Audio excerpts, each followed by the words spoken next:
Hello guys, welcome back to my new vlog. तर आज आहे सोनालीचं डोहाळे जेवण. तर त्यासाठी आम्ही सगळं आवरलं, स्वयंपाक वगैरे झाला. त्यानंतर मी आता सोनालीची हेअरस्टाईल केली.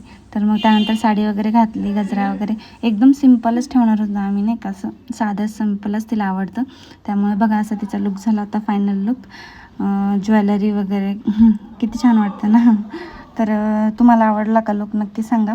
तर त्यानंतर बाळ झोपले होते, त्यामुळं मला एवढं सगळं करता आलं नाही, तर मग ते काही करून देत नाही. त्यानंतर मग आम्ही सुरुवात केली बेबी शॉवर करायला. तर मग औक्षण वगैरे केलं सगळ्यांनी. सोनालीची मम्मी, मामी, त्या असे 4-5 पाहुणे आलेल्या.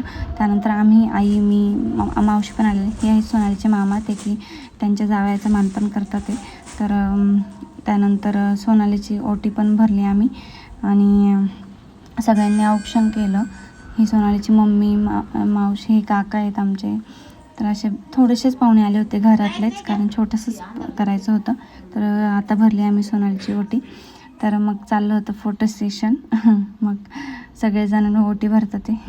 किती भारी, प्रत्येक मुलीच्या आयुष्यातला खरंच खूप सुंदर असा क्षण असतो हा. बाळ आई होणे म्हणजे खरंच जगातील सर्वात मोठं सुख. हे मी माझ्यावरून, जे मी अनुभवले ना, त्यावरून सांगते. खरंच खूप भारी वाटतं. प्रत्येक मुलगी आई झालीच पाहिजे, नाही का, खरंच. त्यानंतर सगळ्यांनाच उत्सुकता असते की मुलगा होईल की मुलगी होईल. मला तर खरंच खूप मनापासून वाटतं मुलगी व्हावी, कारण आमच्या घरात मुलगीच नाही आहे ना. मला पण मुलगी हवीच होती ना.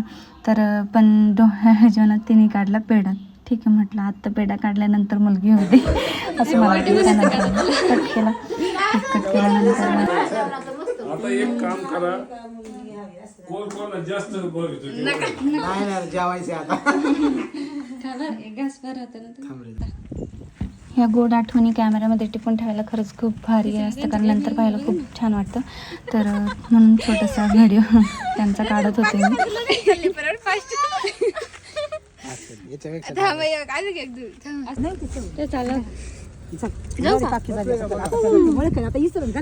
थोड्या दिवसांनी आलं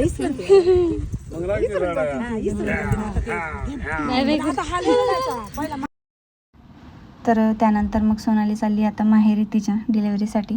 तर सगळ्यांनी तिला बेस्ट विशेष द्या, तिची डिलेवरी एकदम सुखरूप आणि व्यवस्थित होऊ द्या.